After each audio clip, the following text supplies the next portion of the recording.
Pertama-tama tentunya mari kita sama-sama bersyukur kepada Allah Subhanahu wa taala, Tuhan yang Maha Esa.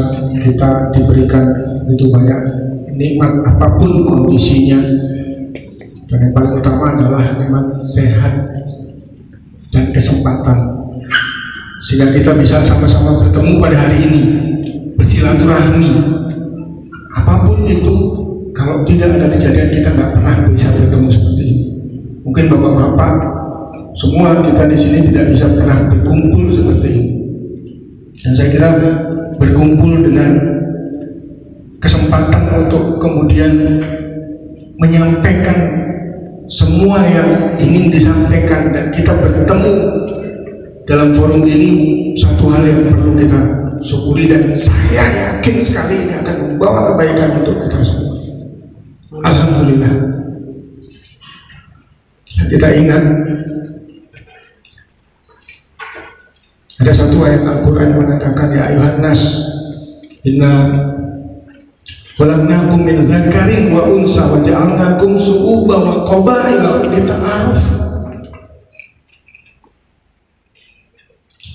Kita diciptakan berbangsa-bangsa, bersuku-suku, perempuan, wanita. Itu adalah untuk berta'aruf. Lagi innal muslimuna ikhwatun fa aslihu baina akhwaikum. Bahwa sesungguhnya orang muslim itu bersaudara. Maka apabila ada masalah di antara mereka, fa aslihu bainakum, maka cobalah untuk memperbaiki.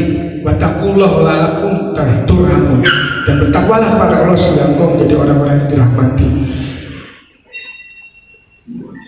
Luar biasa apa yang disampaikan oleh Allah di dalam ayat Al-Quran, dua ayat tersebut yang menyadarkan kita, dan hakikat dari pertemuan ini saya merasakan adalah hal itu. Kalau tidak ada kejadian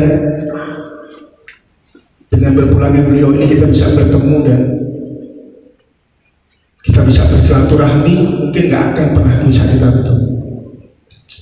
Kemudian yang kedua, bapak-bapak, keluarga, rekan-rekan dari almarhum, dari KKSS,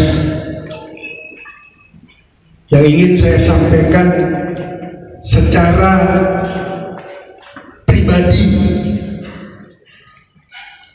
sebagai seorang muslim,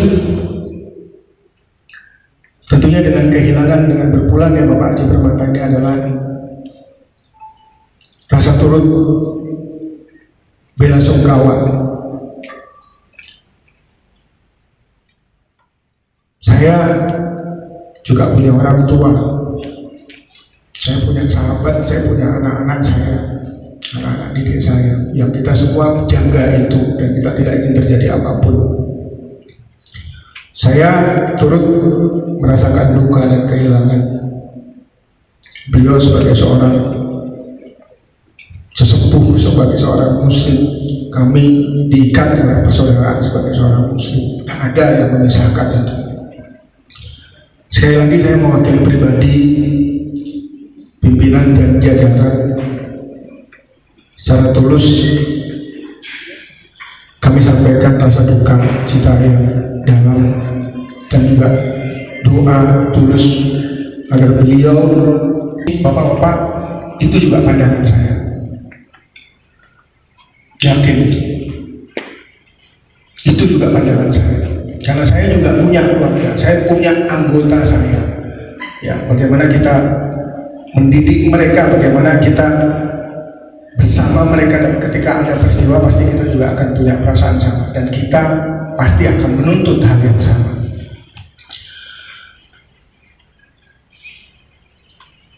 Semua saya siap. Ini hadir begitu banyak orang. Jadi saya yakinkan bahwa proses hukum itu nanti akan berjalan, dan kalau saya harus bertanggung jawab, bukan kalau Pak, kalau memang ini saya menjadi tanggung jawab saya akan rela, siap untuk dipecat, untuk dicopot jabatan. Itu Pak. Di luar itu kalau tadi Bapak bisa cerita, saya juga mungkin akan coba menggambarkan, saya tidak melebih-lebihkan, dan tapi paling tidak bisa menggambarkan itu. Sebagaimana juga tadi bapak-bapak menggambarkan tentang sosok Haji Permata, dan itu adalah orang yang kita hormati, Pak Haji Permata. Tentunya seperti yang bapak rasakan, karena korban itu bisa dari pihak bapak, bisa dari pihak kami juga. Yang kami rasakan pertama shock, pastinya shock, sehingga kemudian kami tentunya mengambil langkah-langkah untuk memastikan. Kemudian kalau bapak sampaikan tadi ada proses penembakan, kemudian ditinggalkan dan sebagainya, betul Pak ya? Iya Pak, jadi bukan mengiyakan itu. Jadi ini sebuah proses dilakukan penindakan, dan proses panjang dari itu, dari boleh saya cerita Pak ya sedikit ya, karena nanti ada sisi-sisi yang mungkin harus kita pahami sama-sama, dan saya menganggap ini dua keluarga. Ya, terlepas dari hal itu ada pelanggaran Pak.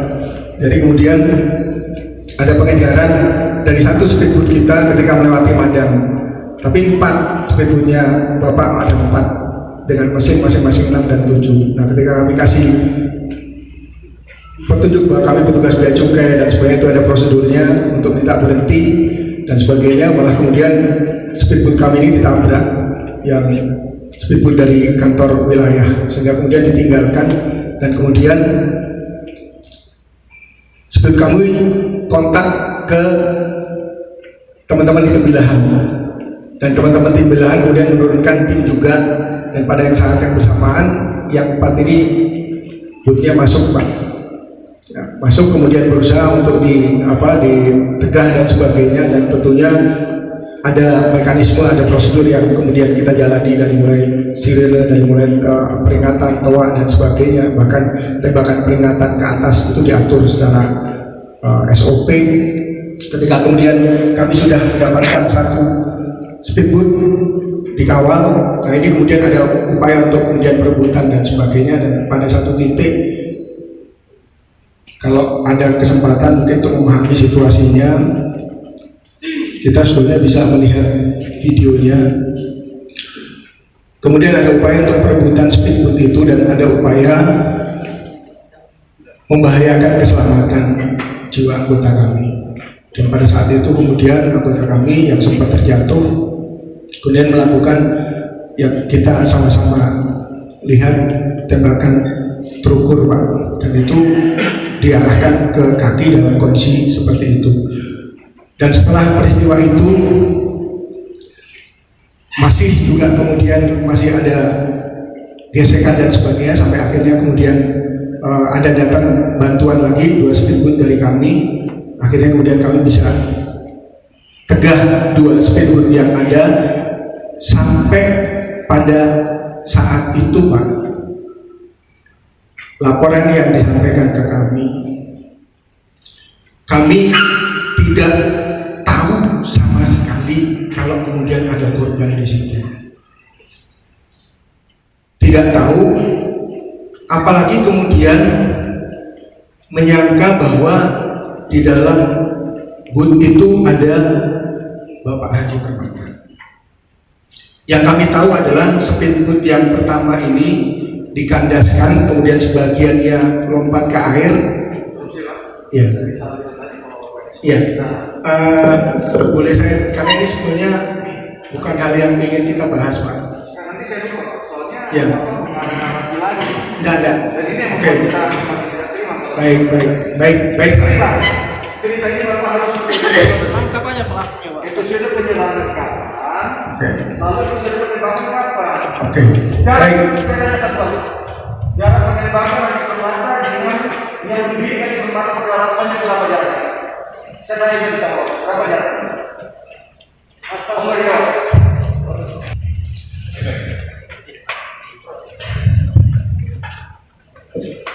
Jarak penembakan antara kapal Haji Permata yang sudah diambil yang pemotongan rokok, kemudian anggota Bapak ada 4 orang di atas yang melakukan apalagi namanya sasaran penembakan, itu jaraknya berapa antara kapal Haji Permata dengan kapal yang Bapak pakai?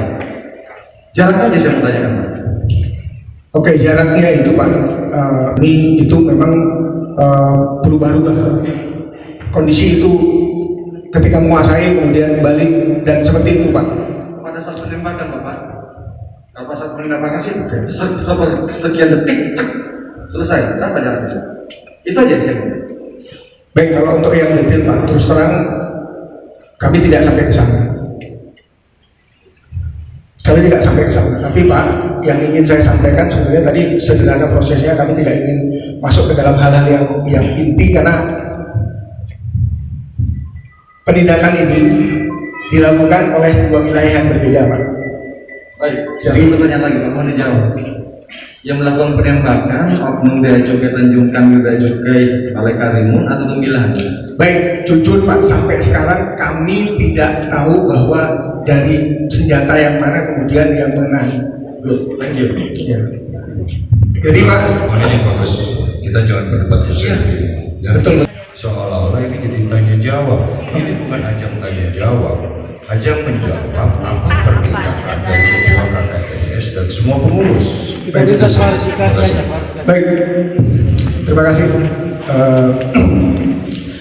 Dan tidak mengurangi dari apa yang sudah saya sampaikan di awal. Saya ya ingin menegaskan saja memang kalau kembali ke kronologis dan sebagainya, kami akan serahkan itu semua nanti di proses hukum Pak.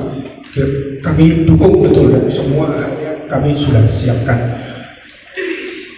Jadi karena ini proses penindakan oleh 2 wilayah Pak, ya, meskipun pada awalnya kemudian kami tarik ke sini, kemudian diputuskan oleh pimpinan, meskipun dari awalnya kita sudah mau melakukan investigasi internal di sini, tetapi karena 2 wilayah, kemudian kasus ini ditarik ke pusat untuk diselesaikan di pusat. Dilakukan investigasi internal di pusat dan ini sudah berjalan, dan semua tim yang terlibat dari awal sudah langsung diminta untuk ditarik ke pusat. Dan kami menyadari, kami mengetahui juga bahwa peristiwa ini sudah dilaporkan Pak. Ya, awalnya ke Polda Kepri, kemudian karena TKP-nya di Riau, ya kemudian sudah ditangani oleh Polda Riau dan sudah dilakukan olah TKP selesai kemarin. Pada prinsipnya kami pimpinan mengikuti dan menghormati proses dan betul-betul mendukung dan betul-betul ingin mengungkap seandainya memang itu ada mal, itu ada salah prosedur dan sebagainya, kami akan bertanggung jawab. Sebagaimana yang saya sampaikan tadi di depan, kalau saya harus mempertanggungjawabkan ini semua dan saya harus menanggalkan jabatan saya atau bahkan dipecat, saya siap. Saya pastikan ini diproses Pak, kami akan kawal. Kami akan pastikan seadil-adilnya, adil bagi semua pihak. Apa yang betul-betul terjadi, yang salah harus kemudian dihukum, harus diluruskan ini. Waktunya berapa lama? Pegang ini Pak, tanpa saya mau berbeda, karena memang tidak dalam tempatnya itu kita perdebatkan di sini, tapi saya ingin menyampaikan apa yang menjadi perasaan Bapak yang disampaikan, apa yang dituntut, kami terima dan kami juga sepakat Pak. Saya boleh menambahkan sedikit Pak? Kalau Bapak Kakanwil pernah membaca Peraturan Menteri Keuangan nomor 113 tentang penggunaan senjata api, ASN dipersenjatai, itu jelas Pak, penggunaan senjata api ketika yang mau ditangkap itu berimbang. Ya Pak ya, berimbang artinya kekuatan mereka berapa, kekuatan kita berapa nih. Kalau dia cuma 1 kapal, gue 3 patroli nggak berimbang, nggak perlu pakai senjata, gue maju aja. Kan begitu Pak? Nah kalau sudah berapa kapal patroli Bapak, lalu kapalnya Pak Permata cuma 4 doang ceritanya nih, ya kan? Soalnya nggak perlu menggunakan senjata api. Lalu yang sesuai dengan press release Bapak yang menyatakan bahwa Pak Permata melompat, lalu press release yang kedua itu dihilangkan, itu kan narasi yang mengada-ngada Bapak. Tolong jangan disakiti hati kami yang sudah sakit. Kemudian kalau misalnya sudah terjadi penembakan di BMK juga ada, Peraturan Menteri Keuangan 113 juga ada tahun 2017. itu jelas juga disebutkan apabila ada anggota ASN yang melakukan penembakan dalam hal bea cukai di lapangan, segera melapor ke pimpinannya. Seharusnya anggota Bapak langsung melaporkan ke pimpinannya, ke Bapak. Pak, izin Pak, saya menembak dari jarak sekian, saya sasaran bidiknya yang mematikan dan lain sebagainya, saya 3 kali tembakan. Harusnya detail berita acaranya sudah sama Bapak, cuma mungkin Bapak sungkan menjelaskan kami juga paham lah, itu internal Bapak. Kalau Bapak komitmen saja dengan proses hukum, tapi kami akan jawab. Jangan sampai ada rekayasa berita acara yang anak buah Bapak nanti pada saat penyidik ambil, ada kebohongan yang terstruktur yang diciptakan oleh oknum-oknum yang melakukan tindakan pembunuhan yang keji dan brutal itu, maka kami akan melawan semua itu. Saya juga bersumpah wallahi demi Allah, saya akan berjuang sampai titik darah penghabisan untuk menegakkan keadilan dan langsung mengawal bagaimana proses penyidikan persidangan sampai vonis, sampai dipecat atau tidak. Saya akan mengawal. Kita Muslim, Bapak bilang wallahi, saya juga bilang wallahi demi Allah Pak. Tapi kalau ini prosesnya berjalan dengan baik sesuai dengan koridor hukum, apa yang terjadi di lapangan itu yang kita ungkap, jangan ada rekayasa sama sekali. Bapak the best, kita bersaudara. Kalau perlu saya terbangkan ke rumah almarhum, kita perlukan Pak di situ sebagai tanda perdamaian kita. Demikian, wabillahi taufiq wal hidayah. Assalamualaikum.